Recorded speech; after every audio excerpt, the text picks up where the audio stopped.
Welcome to the Short Rod Show. You got Ben in the studio today. We're going to do a little bit of a different episode for you guys. Pretty excited about it. We have a very special guest joining us today with an interview we just recorded. Should be very relevant to this time of year. Anybody that fishes up in northern Iowa knows something about yellow bass. And we have a very special guest talking yellow bass today. His name is Brady Bock. He's a guide with Tempe's Guide Service and also very well known in the tournament circuit and just an expert on yellow bass. Just goes out there and catches a pile of them. So hopefully you guys enjoy this episode. We sure enjoyed talking with him, and we'll catch you next time on the Short Rod Show.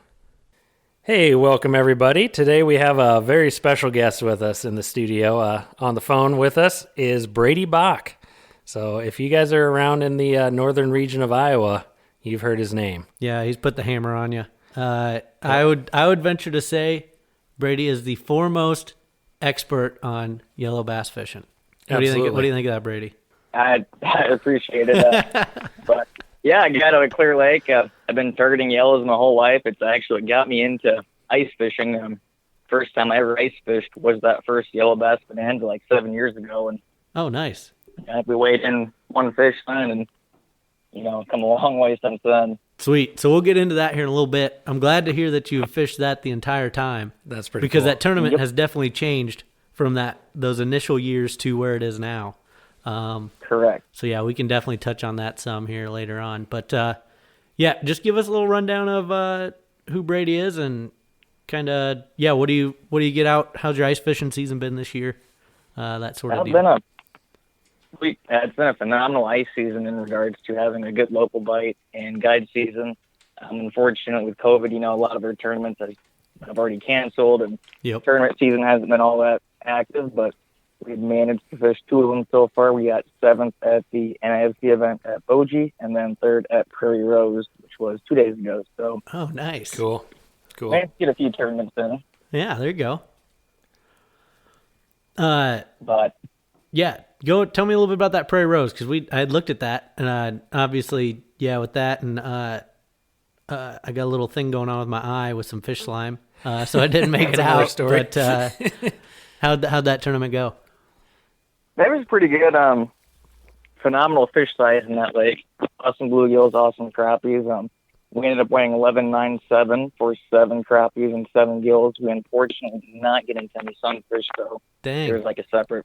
It was 7, 7, and 2, but nice. Shad Angel won it with 15 pounds, which is an absolute beast of a bag. Yeah, that's crazy. Tournament. So he obviously found the sunnies. 15 pounds for 16 fishes. Holy smokes. Incredible. That's ridiculous. Holy cow. Yeah, so go into a little bit. So neither Ben or I really, frankly, I'm terrible at ice fishing yellow bass. I can catch them all day long on a bobber and a worm, but or a minnow, open water. But go a little bit, and feel free to be as general or specific as you want. A little bit about kind of how you go about targeting a yellow bass. I know in some lakes, like you got Lake Cornelia or something like that they're just overrun, and guys are trying to get them out of there. But then you got other lakes like Clear Lake where, frankly, if you're looking to catch a big yellow bass, that's the place to go. Kind of how does that differ, or how do you target something like that? So I think the biggest factor is how either populated or overpopulated the yellows are in the system. Clear Lake receives very high fishing pressure and has a better predator base compared to Cornelia, so these yellows are able to be kept in check. And that's why we're seeing this better size, where something like Cornelia just does not get much fishing pressure. And it's right now, it's just overrun with those 3 to 5 inch dinks right now. So how do you sift through those 3 to 5 inch dinks? Or you don't, you just try to pile them up as fast as you can. You just pile them up. Yeah. So what are you using? What are you doing? Anything you're confident in. Now, me, I'm a spoon guy. I prefer bare spoons and actually like a Castmaster, a pinhead, or a Forge minnow. My 3 go-tos. But I would say run whatever you're confident with, because really with yellows, I don't think it matters as much as people like to think it does. Yeah. I used to get caught up on running a certain color type or profile or something. And realistically, you're looking for finding the right fish versus getting them to bite. Generally, they will always bite. Yeah. Once you're on them, they're going to hit it. That's what you're saying. Yeah, they're pretty aggressive. I mean, sometimes you might have to change if you tip it with something, whether it's spike or a cut bait. I prefer a bare spoon just so I don't have to rebait. Yep. Yeah, I have heard a lot of folks will cut a little belly off of them. To put on the hook. If you take just a knife and make that little slit behind the dorsal fin and just that little sliver of white meat, and you hook it right through that skin, and that skin will hold it on your hook, and you can catch 10 to 20 fish per piece of bait, if not more. Dang. With yellow bass, speed is the name of the game, both in terms of being efficient, finding them with mobility, and then staying on top of them. If you have a hot hole, you want to call your buddy over and just tag team that hole back and forth, keep those fish feeding and aggressive and enticed to your hole versus them just roaming through and having to chase them back down. Yeah, so that's gonna be my next point. So as you're sitting there, you can keep them entertained if you got something down there, but if you don't have anything down there, they'll just keep rolling through. Correct. Yeah. That's pretty interesting, and it's really a unique bite for the yellow bass bite, because when you think about any other kind of fish, you generally want to be quiet. You want to keep your buddies fishing their hot holes and running around on the ice, making noise is going to be scaring away a crappie school or perch school. Yep, and that was actually the whole topic I was going to mention earlier, is just how, since I've had LiveScope, the biggest thing I've learned is just how spookish fish can be. Yeah. And I don't understand what causes them to, we had one day up at Emmetsburg on Flive Island where we had a 50-foot school of yellows out in 20 feet of water, like 6 to 8 inches of ice, and us just walking on top of the ice would spook them. Yep. Yeah, I'm not kidding. We spent an hour chasing these things. We had no cleats on. We were bear crawling on the ice at one point, just trying to get on top of them. And on the LiveScope, you're just watching them just fly away. And now you could go back the next day in 5 foot of water with a gas auger, blaring metal music, just making all the commotion in the world, drill on 5 feet of water, and they wouldn't care. You're loaded up right beneath you. So what you're saying? I don't understand why though. Sometimes it's better just not to know. It's just not to know. Now that you know that they're spooky, now you're scratching your head going crazy. Yep. Where if you just don't know, you just don't know. No, I've seen the exact. So I've got the PS22 original Panoptics, and I've seen the same thing. Even just Ben walking, like I'll be like, oh, fish, and just him walking over, you'll see those fish scatter. And that's all it takes. It's amazing. And since having a LiveScope, I very rarely ever fish with cleats now, just because that sole reason of how easy they spook. And my first few years fishing the YDB, if you had a hot hole, you just drill a second hole next to it, so you could both be fishing, which, in practicality sounds awesome, but what I'm seeing now is by drilling that second hole, you're just spooking the fish beneath you. Even though they're aggressive and feeding under that hole, that second hole a lot of the times just slides them off to the side. Dang. So it's a lot more beneficial to me to just tag team a hole versus drilling a second hole. Yep. Yeah, that makes a lot of sense. Kind of continuing on, so, we kind of covered Cornelia, which, like you'd mentioned, is, frankly overpopulated, and there's not really a lot of skill or tactic to getting on those fish. I mean, you drill a hole, they'll find you. Correct.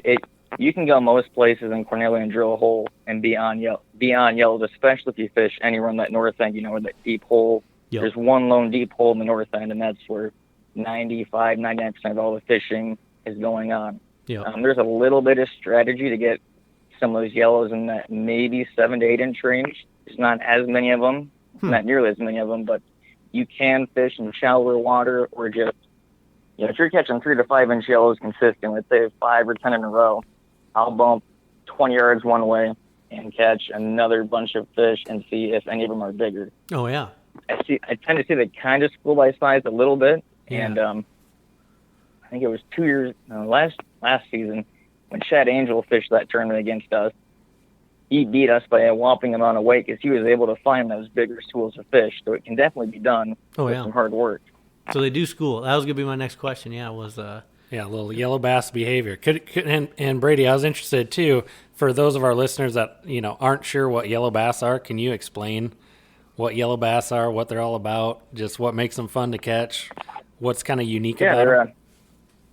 They're an invasive species. They grow very rapidly. I believe it's like mostly 4 to 5 years to get to the state that we like to harvest them, and they're very, very prolific.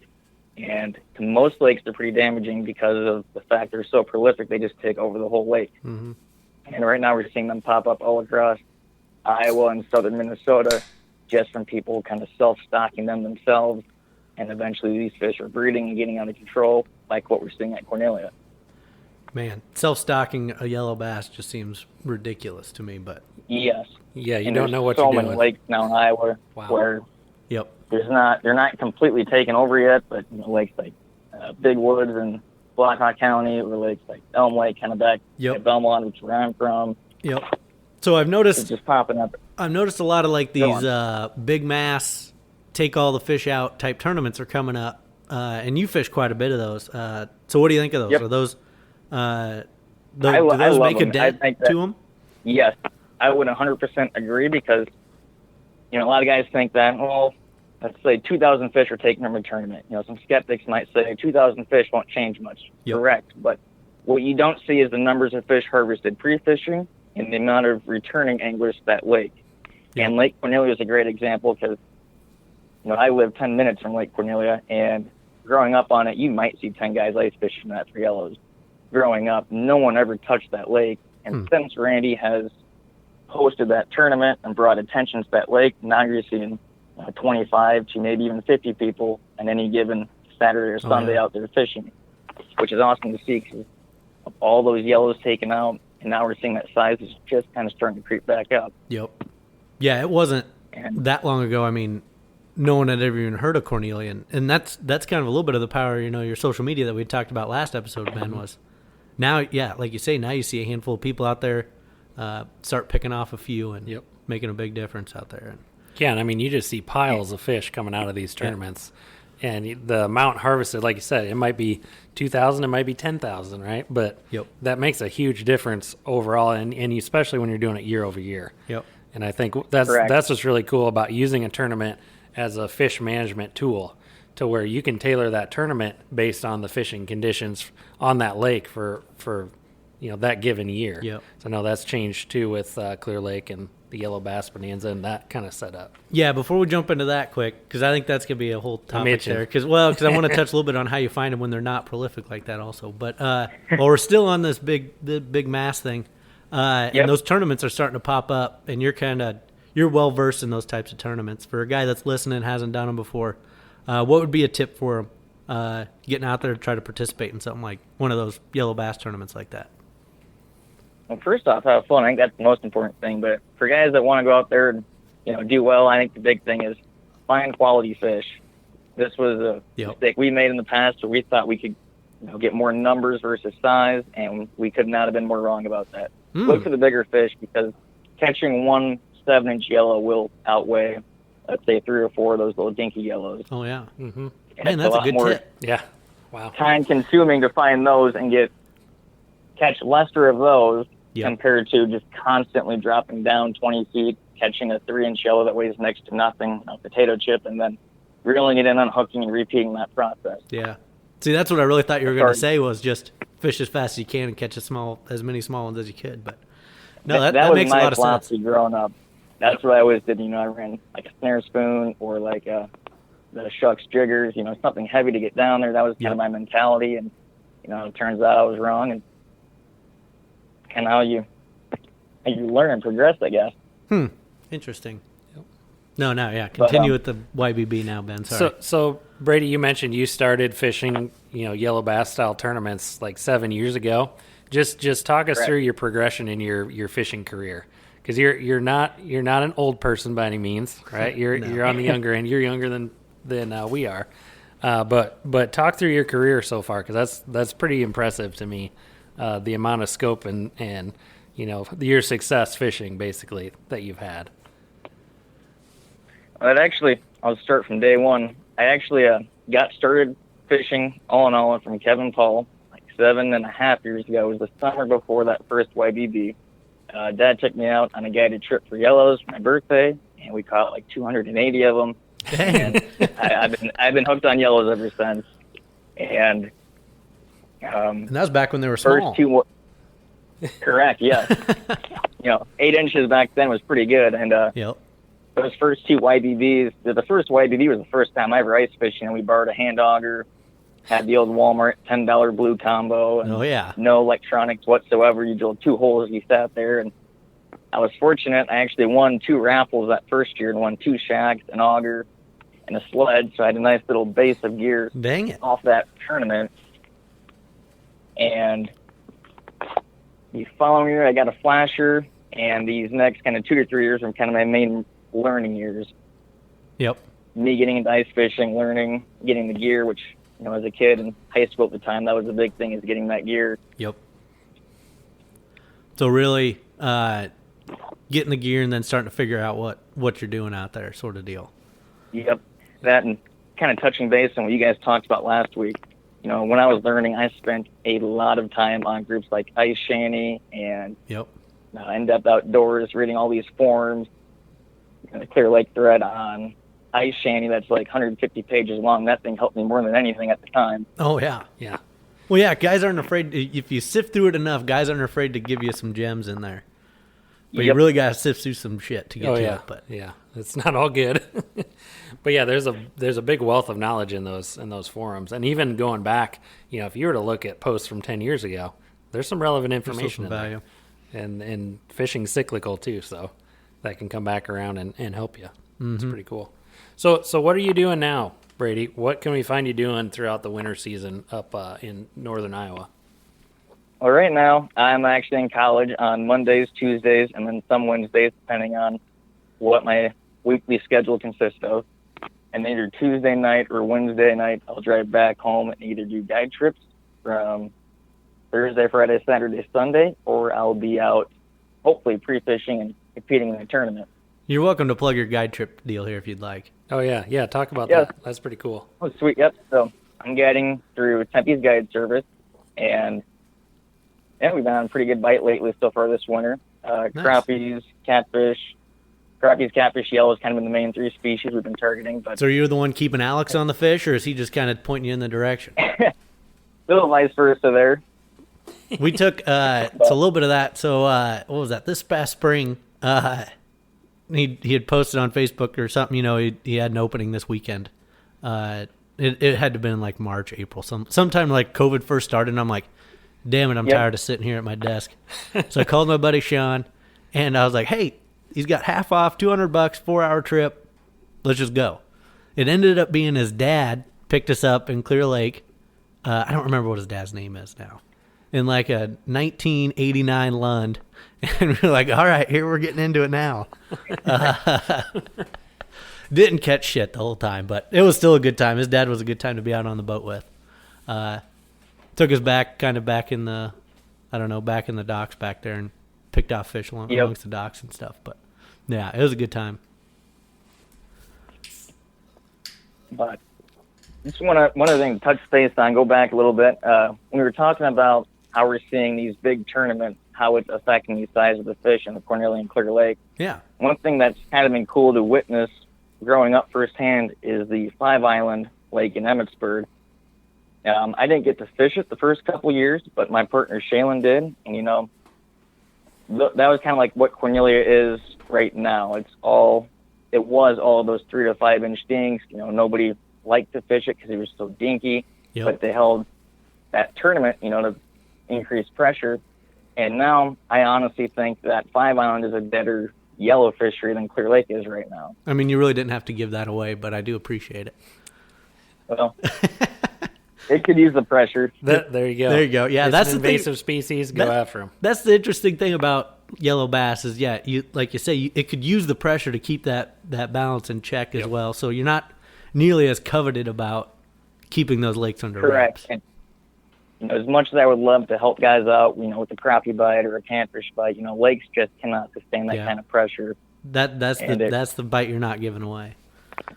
Correct. And, it sucks, but I've seen it, too many times firsthand of what happens when a lake gets exploited, and then.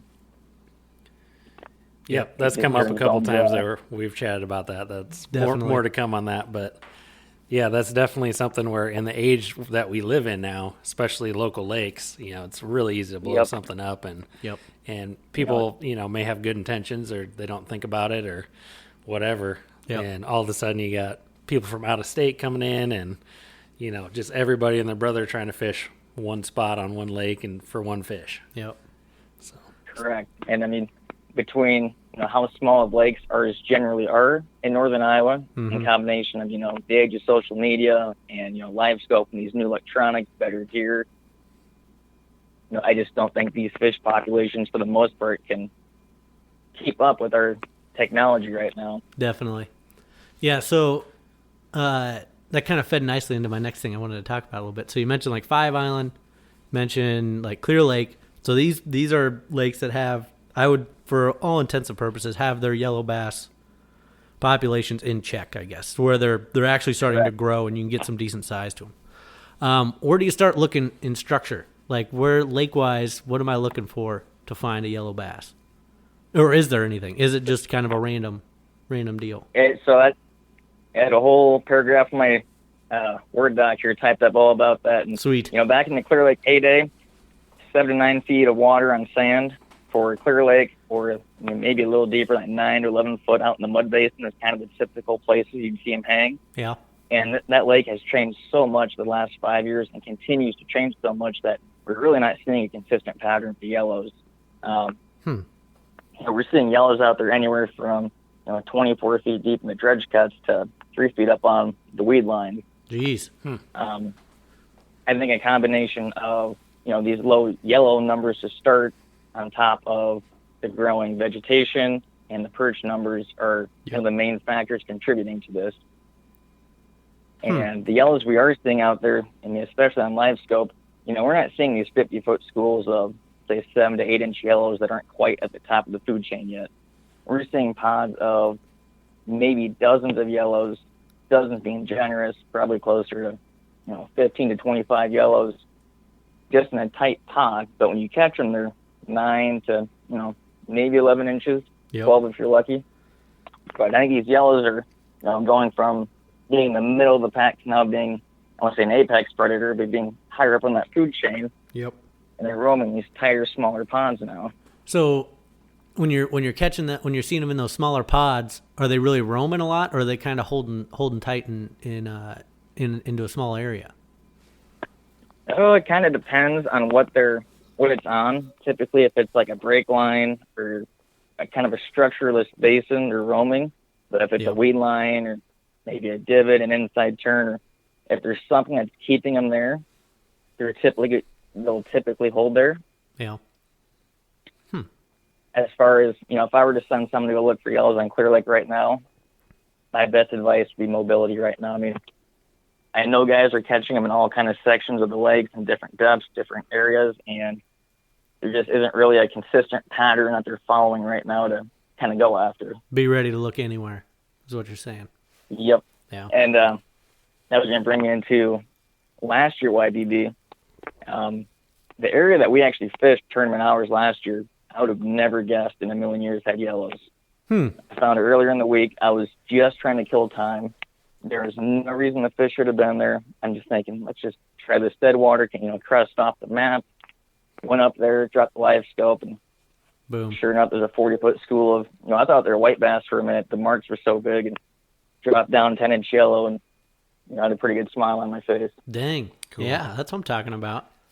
Yeah, so talk us through your strategy for breaking down a tournament like YBB. I mean, you can go through your strategy last year or give away whatever info you'd like or feel comfortable with, but kind of talk about maybe your setup too, on what your tournament setup looks like versus your going out having fun fishing setup, or maybe they're the same.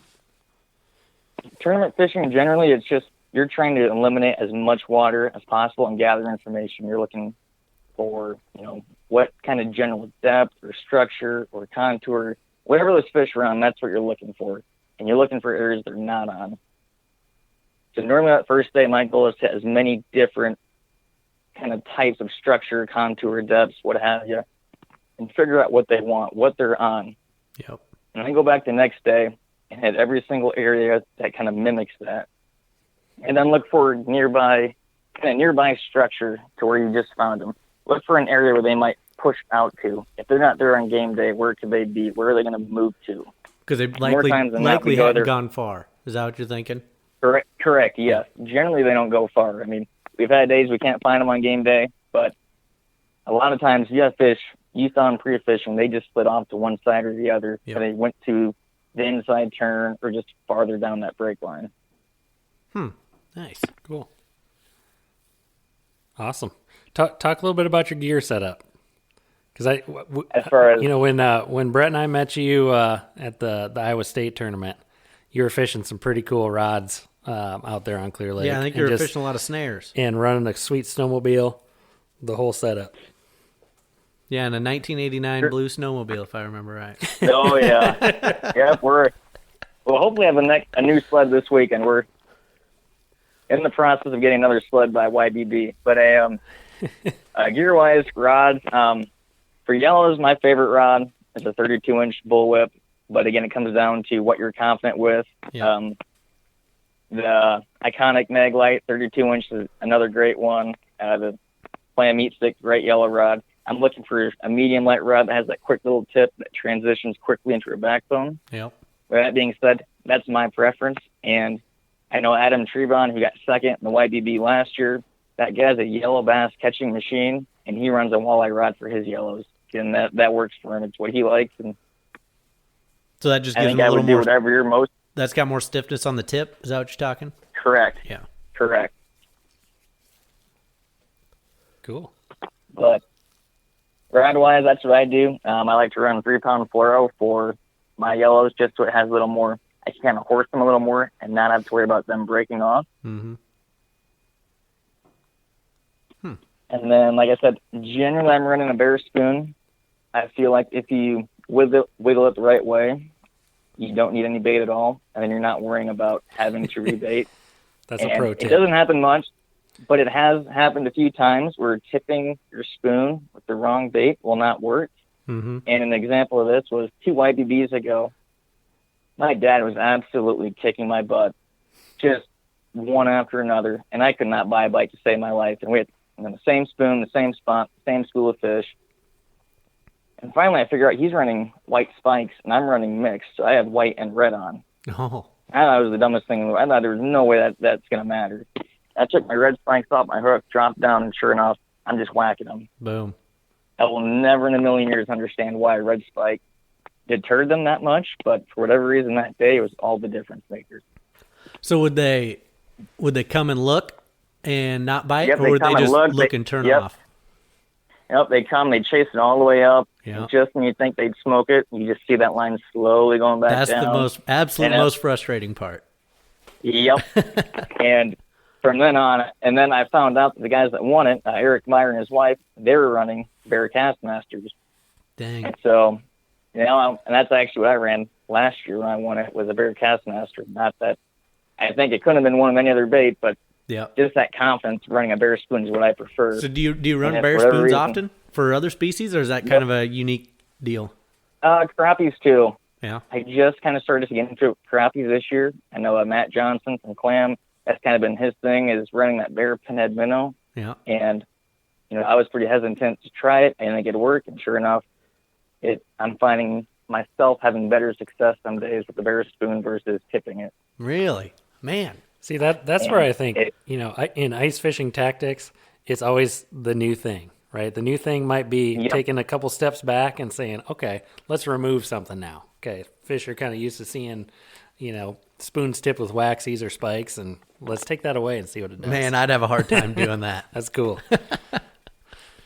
And if for whatever reason they don't want the bear spoon, then I might try to tip it with, cut bait or either a white or a red spike and kind of play around with that factor. And if they really don't want that, then I'll downsize to a 4 or 5 mil jig with a spike. But generally 9 times out of 10, they'll hit that bear spoon. So you're not trying the bear jig yet? Generally, no.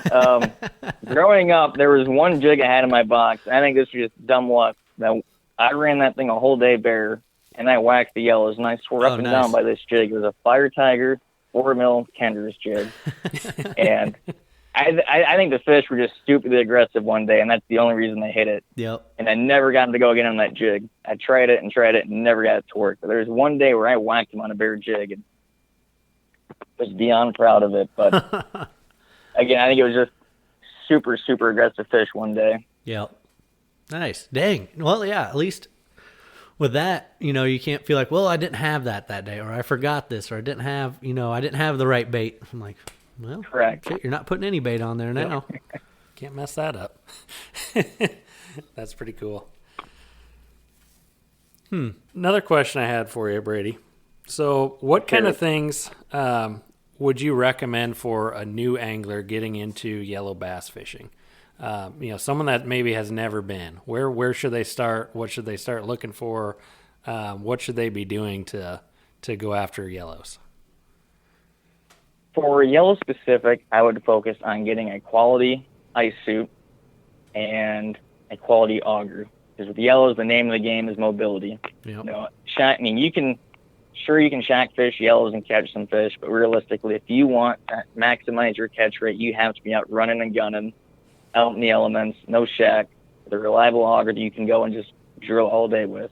I think those would be my main two things. Because realistically, you can catch a yellow with any rod. Most of the time they're aggressive enough that you can detect that bite on most rods.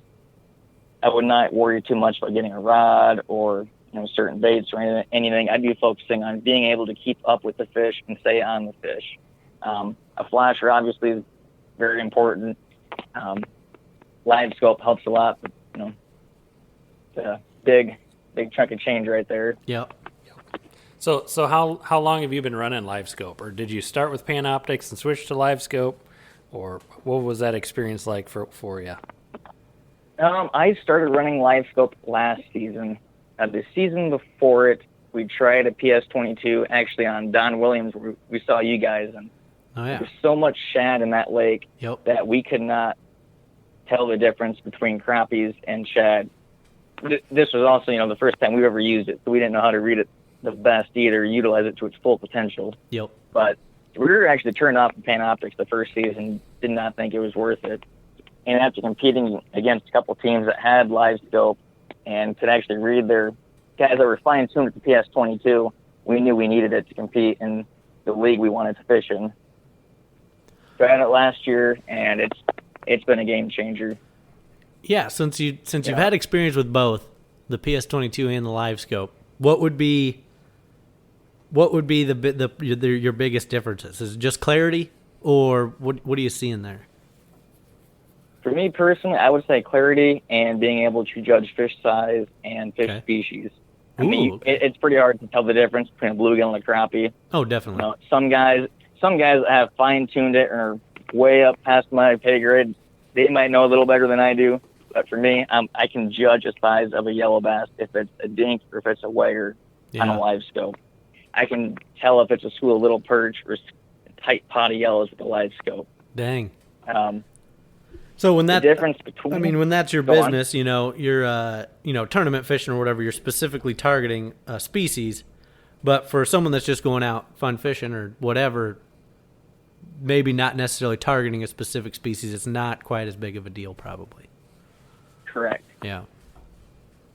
And the PS22, for the most part, it does everything the LiveScope does. I think it's a game changer just to have the PS22 alone. Yep. The only thing I don't like as much the PS22 is if you're in a situation fishing brush piles, weeds, any kind of structure, it just kind of comes off as one big blob. And you might be able to fine tune that a bit because, again, I don't have a whole lot of experience with it, but when I did use it, I could not effectively use it in those areas. Now, if you're chasing schools of yellows or basing crappies, or even just running it down view for walleyes, I think it's an amazing tool. Interesting. Okay. Yeah, I mean I would probably tend to 100% agree with that. So this is a burning question that I've had for you, and this would be for any kind of guide types, because it's very interesting to me to find somebody where you pay them to take you out to show you how to fish, where to find fish. There's lots of different people that do that, of course. which helps make your business successful. But do you have any memorable guide stories? You're out on the water with somebody, and something crazy happens, or they're a little bit off, or just something interesting that just sticks out in your mind from any of your guiding days when you're back in the old days, this past weekend, any of it. That is a good one. The one that probably sticks out the most, I'm probably forgetting a bunch of them, but I had a little kid with me, and then this was actually the first, I think it was the second trip I ever took, and then 2 winters ago.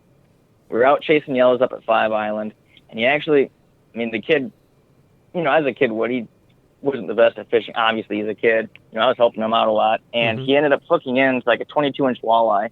And in the back of my head, I'm thinking, there's no way this is going to happen. I'm trying to hold it to the best of my ability, and he's wanting to do it all on his own, which is awesome. In the back of my head, I'm thinking, I'm just hoping this doesn't break off, because the kid just reeling it in a million miles an hour and horsing it. And I'm trying to help him out, and I'm thinking, I do not want to see the disappointment on this kid's face. And he managed to land it, and I was beyond impressed with him. And just the look on his face catching that fish was just awesome. Oh, yeah. That's cool. Yeah, and that's something really interesting. How old was the kid? I want to say like 6 or 7. Wow. So not much younger than you at the time. That's pretty impressive to have that kind of skill to get that walleye in, or just pure luck. Maybe he was running a schoolie and some schoolie line. You can get it in no matter what. That's cool. Nice. Awesome. So you've been guiding a few seasons now. Do you feel like it's getting a little bit easier as you go, or do the fisheries keep changing and it gets more complex, or you keep getting into more and more things? Oh, combination of both. Definitely getting easier, just getting that routine of it and getting the hang of it more. Kind of getting the hang of it would be how I'd describe it the best, I guess, of getting that shack set up, going out, scouting, finding the pod, and then moving everything over as quick as possible is kind of the big thing. Mm-hmm. Fish move fast, and trying to keep clients on that is the hardest part, especially, when they'd rather sit in a shack and have a few cold ones. Yeah. So you're kind of out there scouting while they're fishing. Right. Normally I'm out. Yep. Normally I'm scouting and trying to get them on the fish, move them to the fish. Yep. Is there instances where you're just pounding the fish and you can't get a customer to catch a fish to save their life? It's happened more times than not, but normally after an hour it all works out. Yeah, they start to figure it out. That's, I should have worded that better earlier on. That first hour of the guide trip is the biggest. That's the biggest part of it, is getting them familiar with what they have to do, how to jig it, how to do all the little ins and outs of what they have to do, and teach them that first hour, so that way they can utilize and process that information for the remaining half of the trip. Yep. Well, Ben, you got anything else for him? No, that's really cool. Definitely some good info there, Brady. I appreciate that. Where can people find you? Yeah, so if they want to book a guide, if they want to book Brady. a guide service with guide trip with you, where do they get a hold of you at? Either my personal Facebook page, Brady Bock on Facebook, or they can go through Tempe's Guide Service on Facebook and shoot Alex a message, and you can book a trip with him or request me and Shaylin. Nice. If you see a spike in catfish folks wanting to get out, that's probably from our show. Yeah, we got people fired up about catfishing here. They're diehards, man. We had a couple of good catfish bites this last 2 years. Do you pull? I know there's some real monsters out there in Clear Lake. Do you guys ever catch any of those through the ice, or is it mostly just kind of those mid-sized 20-some inch fish? Oh, for Clear Lake, that's more so, I'd say mid-size. Yeah. There's some monsters out there, but at least me personally, I've never been able to target cats on Clear Lake. I haven't seen many guys do it either. Yeah. It doesn't seem there's a specific hole or area that they relate to. In the back of my head, I'm thinking the deep dredge cuts and Little Lake or the deep pull off the island they should be in. I just never find them there. I'll run into them occasionally on, Farmers or Baptist. All of our catfishing is done in a couple of neighboring lakes to Clear Lake, but gotcha. There's a couple of wintering holes on some nearby lakes that just get to be a blast through the ice. Well, yeah, I mean, that's the deal about catfish. If they all stacked up in one spot on Clear Lake, they'd be obliterated in about 3 days. Yeah. Now, Brady, if you had anything else you want to say, I think we'll wrap her up for the evening. Yeah, that was awesome. All right. Thanks for having me, guys. I really appreciate it, and hope I was able to teach a few people a couple things. Yeah, no, man, we really appreciate you coming on. Like I said before we started this, it's nice to actually have an expert on the show finally after 2 years. Yep, that's awesome. So you'll be at Yellow Bass Bonanza, and was that next weekend? Yes, sir. Sweet. Yes, sir. Next weekend. Awesome. Defending the title. Yep, reigning champs. I'll be working hard for it. There you go. Some really good sticks out there this year. Also looking for the title, so it'll be fun. Yep. Nice. It'll be a busy week for you, pre-fishing, getting everything ready, and yeah, best of luck to you guys. We'll be That'll watching awesome. from the nurseries. They need to have that on ESPN, just live streaming. ESPN. Need to get the takeoff on ESPN. Oh yeah, that'd be awesome. Takeoff alone is worth it. Yep, that's great. Well, thanks a lot, Brady. We appreciate it. Hey, thanks for having me.